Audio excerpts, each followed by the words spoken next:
Welcome and thanks for tuning in to the Victorian Aboriginal News Van Talks podcast. I'm your host, Charles Parkener.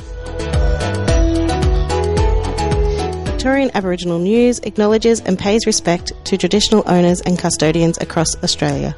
We acknowledge the elders who have gone before, those who currently lead their communities, and those who will follow in years and generations to come. This podcast was made possible with support from the Community Broadcasting Foundation. Find out more at cbf.org.au.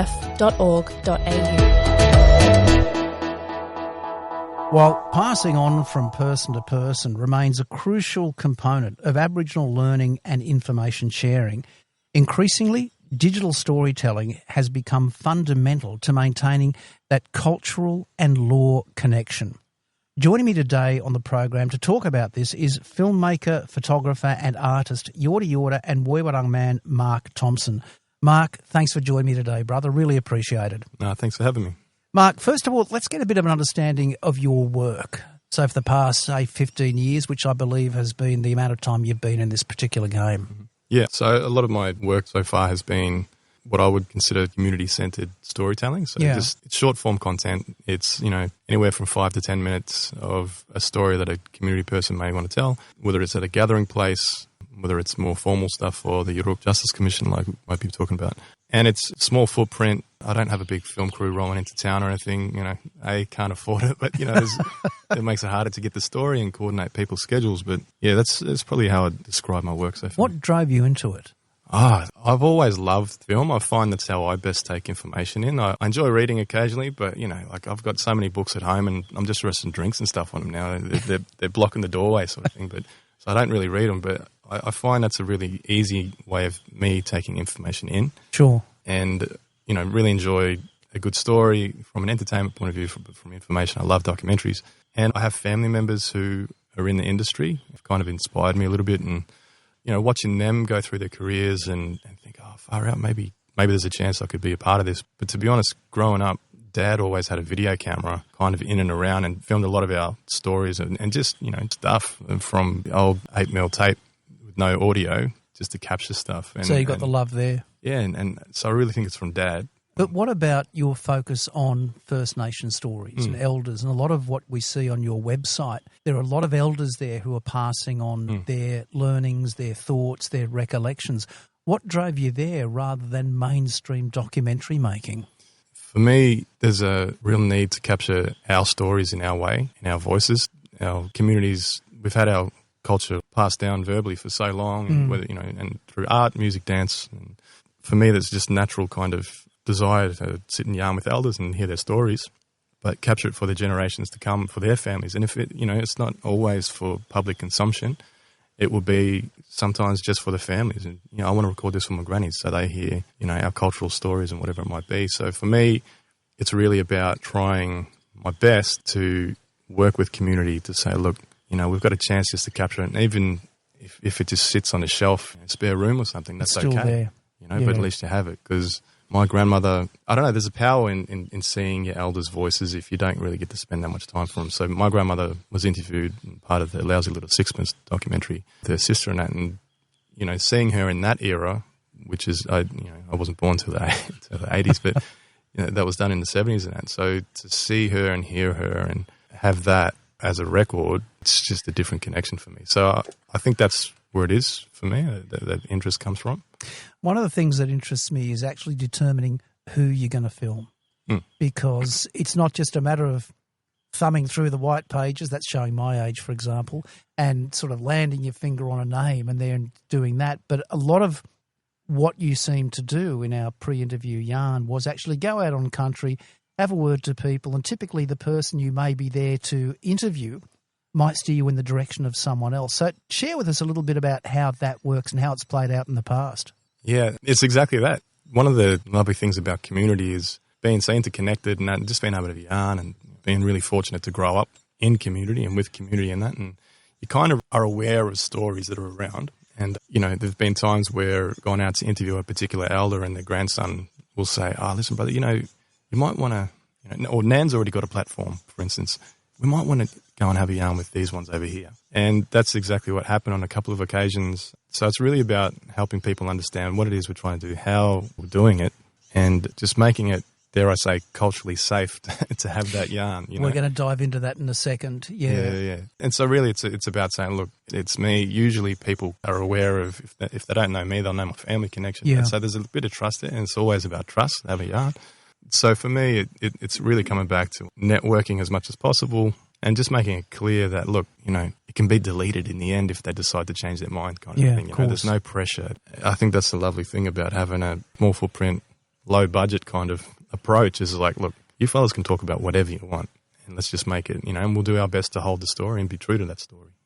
Let's talk about the cultural safety, because you dropped that one a few seconds ago, and cultural sensitivity and even cultural appropriateness. A lot of what you're going to hear and what you've heard over the years is going to be, this I can't share with the broader community, especially a non-Aboriginal community or even community outside that clan or that family or that nation. How do you determine that, and how then do you manage it? Because it must at times be a bit of a nightmare. Definitely. I think it can be challenging.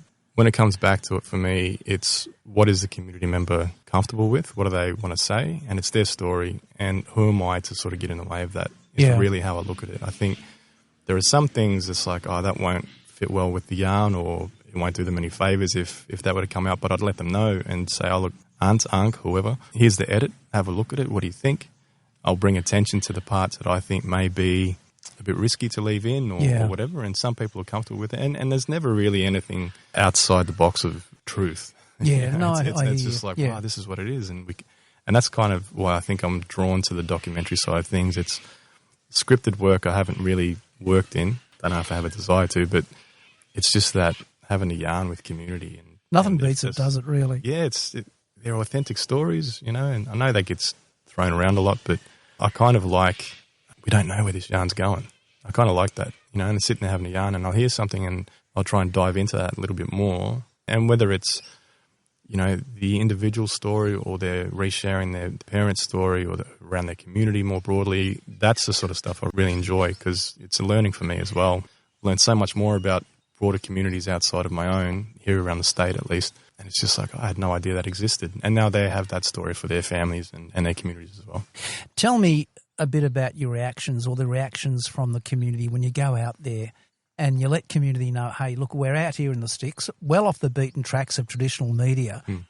How do many of those people respond to the fact that, we've got someone here who's a modern-day storyteller, establishing essentially a new form of songlines, for goodness sake? What are some of those reactions that you might get out there?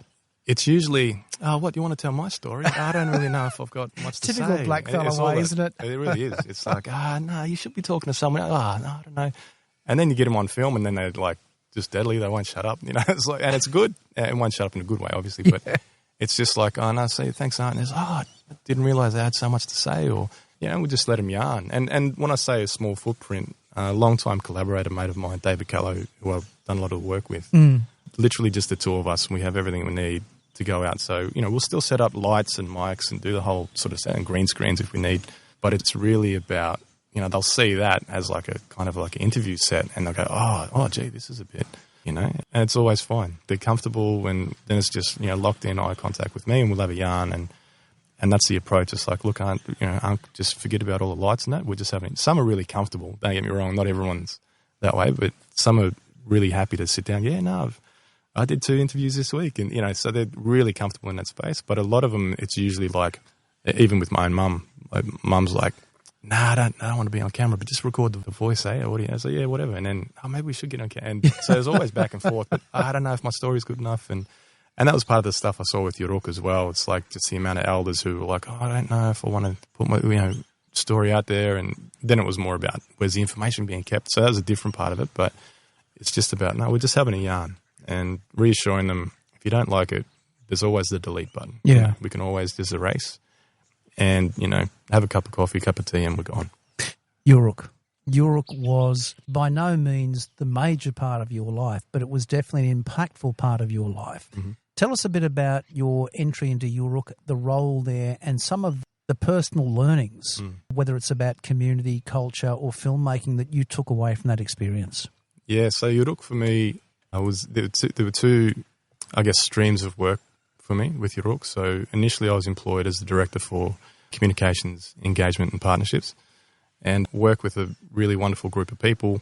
You know, it had its trying times, which, you know, it was well documented in the media, but being able to work with commissioners and with so many different staff members trying to figure, what is this truth-telling thing, trying to figure that out. What does that mean? It's been done in other countries, never been done here before. It's a Royal Commission. It's straight out of COVID, kind of still dealing with the COVID, you know, social distancing laws and things. So really the idea for me was like, look, if you go down the traditional route, there's always going to be documentation, but who's going to access it? Who's going to be able to go through and read 600 pages on their lunch break or something? Like, how do we make information accessible for community? Yeah. Because, you know, we need to provide for all aspects of community, you know, from all literacy levels, from all tech blockers, I might say, because not everyone has, you know, access to everything all the time and can, you know, some just have a mobile phone. So essentially making sure that the findings, the reports and all the evidence is available to every single person regardless of where they are. Yeah, that was the idea, that was the intent. So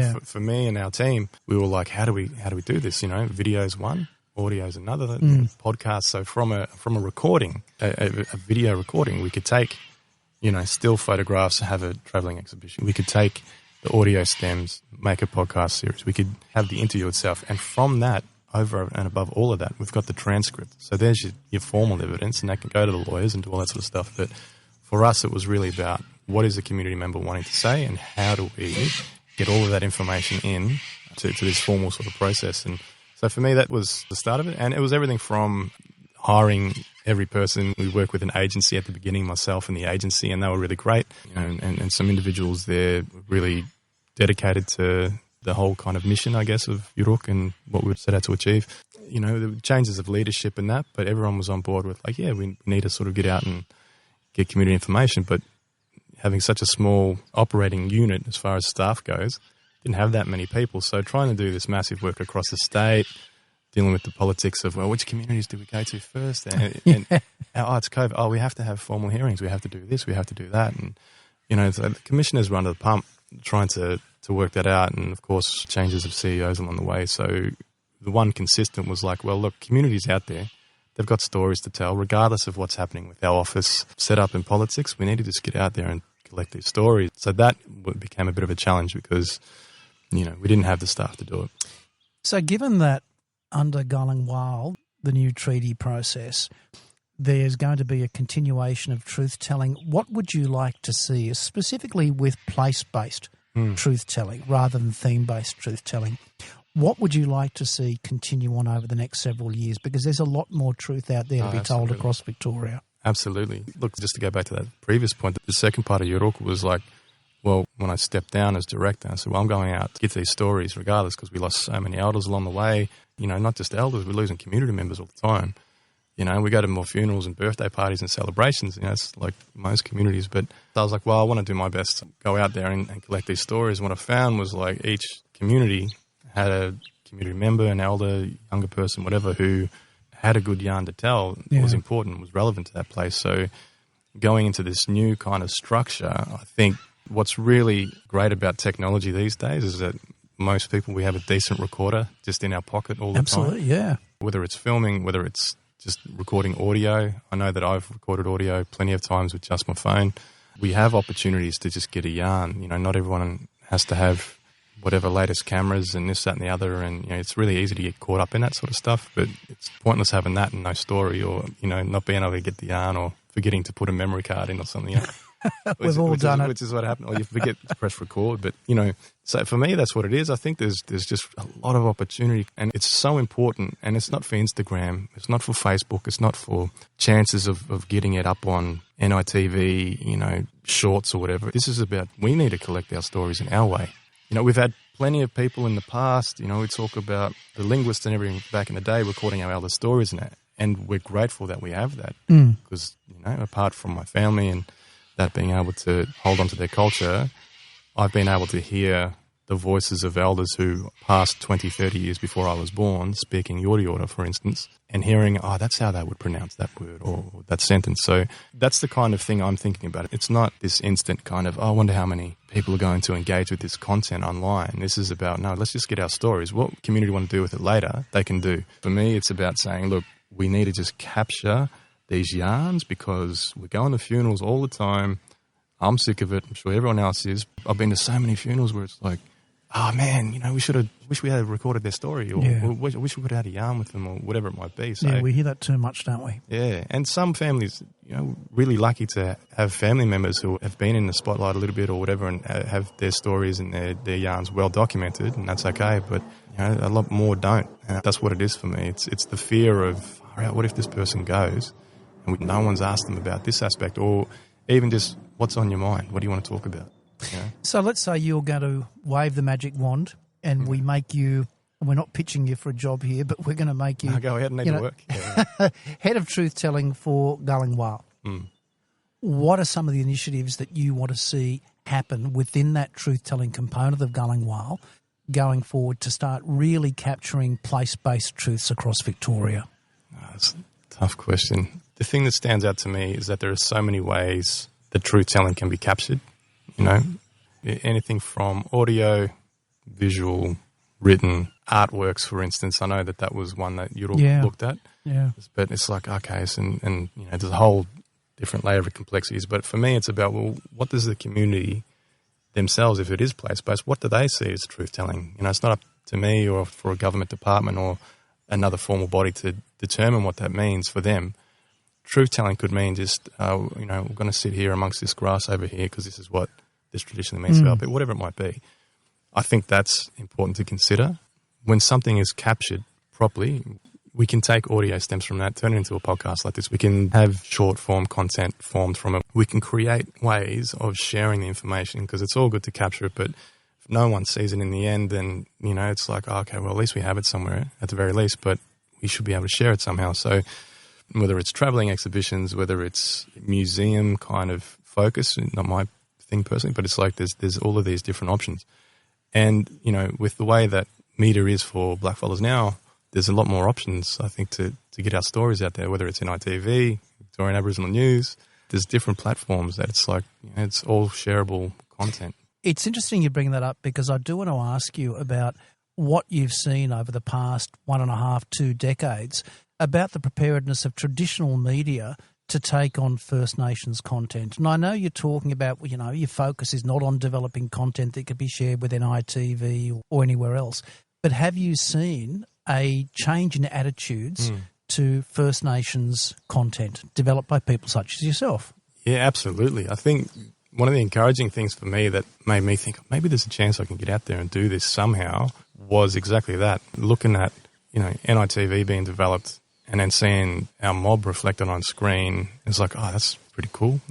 There's a chance that we could do this. And then all the different production companies that came out with these deadly productions, and my cousin Tony, who's responsible for the Sapphires, seeing what he did. Got another cousin, Jason Briggs, who had dabbled as well in community documenting. Seeing family members out there going, fuck it, well, why can't we tell our own stories? And we'll just do it our way type of thing, and we'll work our way through it, but let's just do something. And for me, that's the sort of stuff I'm like, oh, okay, yeah, it's people out there actually already doing this, and so why not have a crack? And then I always loved film, and the confidence has never always really been there. I guess it's still pretty low, but, it's like, oh, maybe we'll just do it, and worst case scenario, it's just going to sit on the hard drive somewhere, but at least I've had a crack at it. That hasn't been the case, let me tell you. So, for me, it's like, it's so important to have these platforms these days. And you look at things like, and Black Comedy came out, and then there's ABC Indigenous streams, and there's all of these mainstream kind of platforms now. Been a solid change, hasn't it? It's just encouraging to see, because in the 80s, it was all that typecast stuff that we'd see. And the film Blackfellas, for me, was the one. It was like, oh, my God, what is this film? And it was incredible to see this cast of Aboriginal people doing this feature film. And it was mind-blowing for me, because up until that point, I had never really seen anything like that. And so Dougie Dooligan and all them fellas do what they needed to do. And that was like, fuck, that was amazing for us, for me as a young fella coming up, seeing something like that, because it was all just American film and that I consumed and entertainment. And that was just all good. But that's, for me, it was like, oh, this is pretty cool. Like, there's our own voices on screen. And, I got family who sound and look like that. And this is what our experience was like too. So that's the sort of stuff I really like as far as that scripted stuff. But then Allows a Little Sixpence for me, seeing Nan and Auntie Marginate on screen, it was pretty solid to have all of that done so we, as a younger generation coming through, could understand what it was that they were trying to talk about. Let's look back over the years that you've been doing this without prioritising, but what are some of the standout interviews and yarns that you've had, whether you've produced them and made them public or not? That's a tough one. I love all the uncles and aunties and cousins and that I've been able to interview. That's why I'm saying you don't have to prioritise them. It's okay. No, look, some that stand out, Auntie Sandra Onus and Auntie Christina Franklin, for me, really stand out because I wasn't as aware of that story as what I think I should have been. What they did for community, how they went about it, the short piece that we did, they talk openly about the challenges from both sides, from community and from the broader community, the two whitefellas. So that was something that was just like, oh man, like really up against it. This is all pre-Mabo stuff. And like, why don't we as a nation know about this? And it really gave context to the fighting Gunditj Mara that's so prevalent. It's like, no one said, is it? That's why you got called the fighting Gunditj Mara, eh? And they're like, yeah, no, that's us. So that's the sort of stuff for me. It was like, oh, cool. But then, Uncle Colin Walker for me, so deadly.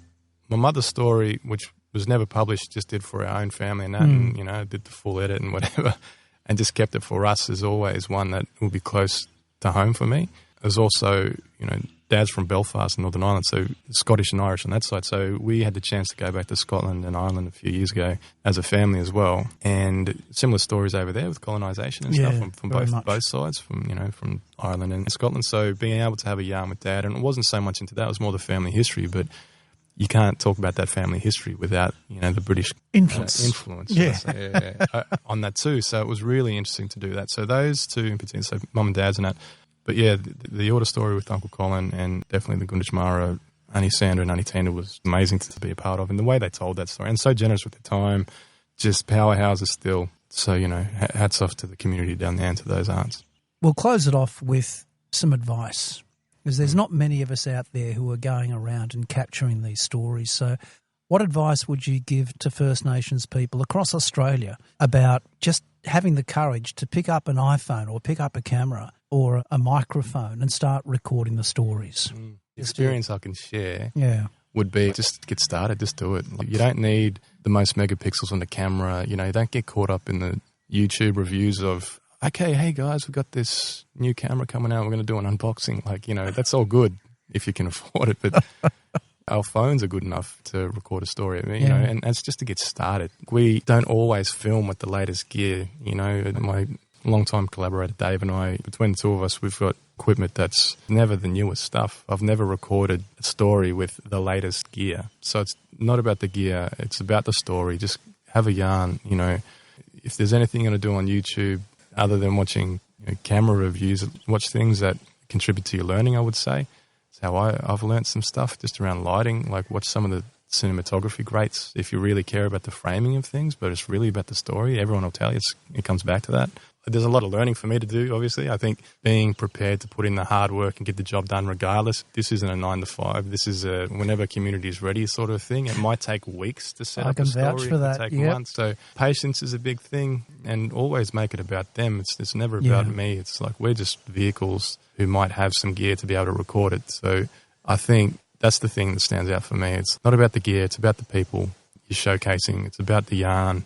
That's my learning anyways. I mean, I've got other people out there that I've worked alongside with who do it for a living proper, and they're like, it's a tough road, it's a tough gig because it doesn't always pay well and all the rest of it, and so there has to be that natural drive and passion, I think, and holding down a job on the side always helps if you've got a family to feed or yourself to feed. That's what I would say. Don't get caught up in the gear and, the lack of, I can't do it because I don't have the latest whatever, or I don't have this and that. It's all about the story. It's about the yarn. It's about that story. So one of my favourite documentaries that I've ever seen, just terribly filmed. It's done on tape. The guy wasn't a cinematographer. He was just a hobbyist who had a camcorder. But the story was amazing. Yeah. And it's one of my favourites. One of Louis Theroux's favourites as well. It's in his top 5. Wow. So Exit Through the Gift Shop for me was something I was like, oh, man, maybe I could do something like this. Visually it's terrible. It's the story. If you want to find out a bit more about Mark Thomson's work, then get onto his website, which is www.markthompson, without a P, by the way, markthompson.au. No .com, markthompson.au. Mark, thanks so much indeed for sharing time and sharing your experiences and stories with us. Thanks for having me. It's been good. Appreciate it. For a full transcript of this interview, visit the Victorian Aboriginal News website at vicaboriginalnews.com.au. Until our next episode, stay safe and stay informed.